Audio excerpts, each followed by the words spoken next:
Marhaniče a dneska vás zvu do zoo za vědou, poznáním a víte, jak to myslím, kočičkama nebo i šelmama. A tak teď vás zvu do nového světa, prosím.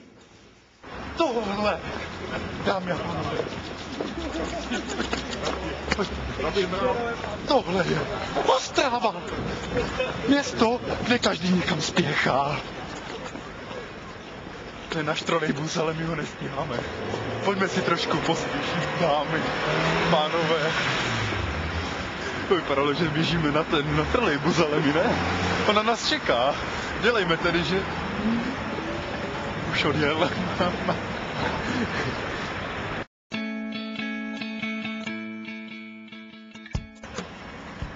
Nic nejede do zoo.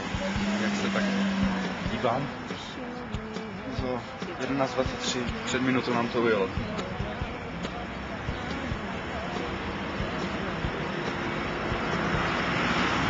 No nic. Ještě jsem zapomněl podotknout, že na tramvajové zastávce se vyskytuje plno podivínů. I na autobusové. I na autobusové samozřejmě. A já vám jich takových pár představím.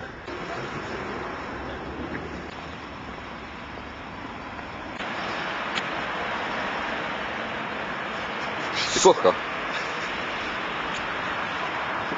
Druhá socha.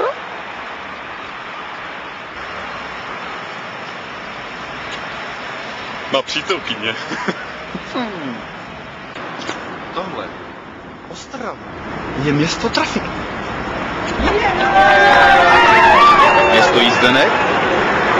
A v neposlední řadě město gyrosu, hamburgerů, hranolek, palarků, kečupů, hostic, tatarek, je. Jídám. Tak je tu město vody. Tak vody ne?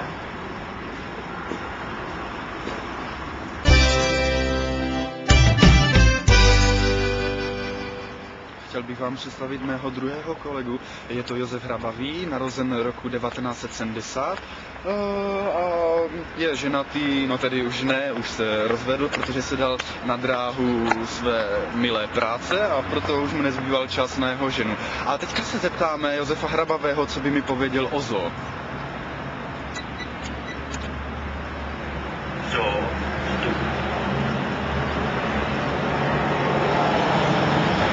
Josefe, no tak probuď se. Josefe, dáme mu znova příležitost ještě.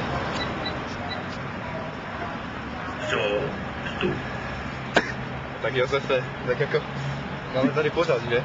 Josefe. Děkuji za rozhovor. Díky za rozhovor, Josefe, musíme se s sebou rozloučit, ahoj.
No, tak jeden dospělý a jeden ten studentský.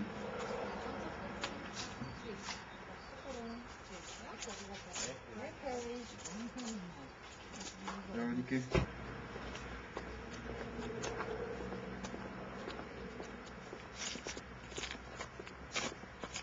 Ostravská zoo. Údajně nejlepší v Evropě, dle mého názoru. Vidíme tady plno krásných zvířátek, například medvědy. Rum, rum, rum. Víte, jak myslím, medvědy. Rum, rum, rum. Medvídci, gumový haribo tady ovšem nejsou. Jenom rum, rum, rum, rum.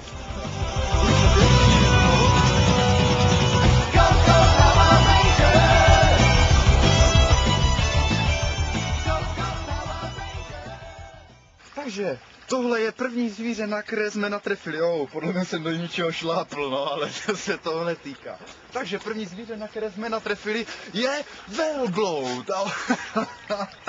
Samozřejmě vtipkuji, je to gorila.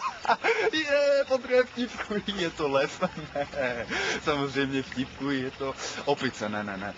Konec šertů.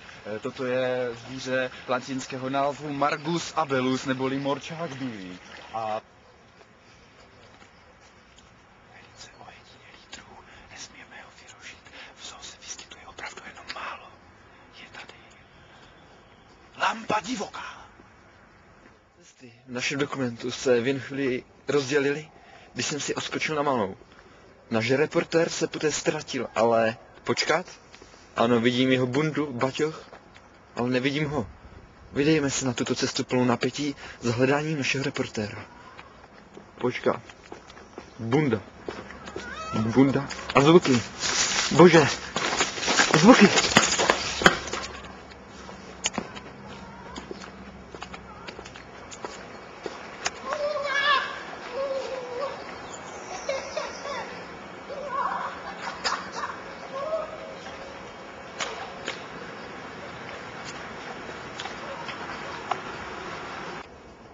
Toto zoo naskýtají velké možnosti i pro ty nejstarší. Myslím pro babičky i dědečky. Pokud se v zoo nudí, můžou zanechat své děti prohlížet opice a tak různě a mohou se jít bavit tady do, jak bych to řekl nejlépe, do důchodcovského koutku. Takhle bych to mohl uvést a jestli vás zajímají atrakce, které tady jsou, tak tady máme žirafku, pejska. No, prostě se tady vyblbne, ať už babička nebo dědeček.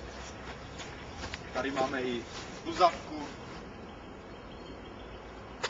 To vše,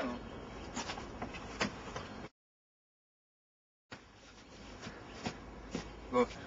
Dobrý den, vítejte v naší hře Kdo chce být zvěrolékařem. Máme tady 4 záludné otázky, můžete se podívat, jak to máme krásně napsané. Tady máte zadání úkolu a pak otevřeme a uvidíte odpověď. A já vám samozřejmě na to ještě první odpovím ze svých vědomostí. Takže první otázka je, co bylo dřív, vejce nebo slepice? Dle mého názoru byla první vejcepice. Ano, měl jsem pravdu. Další otázka. Co nám dává kráva? Kráva nám dává nadávku, kterou můžeme nadávat ženám. Ano, je to tak. Vidíte tam části lidského těla. Co nám dává koza? Tu otázku přeskočíme. Co nám dává ovce? Ovoce. Co to je? Fuj, tuto otázku radši zavřeme.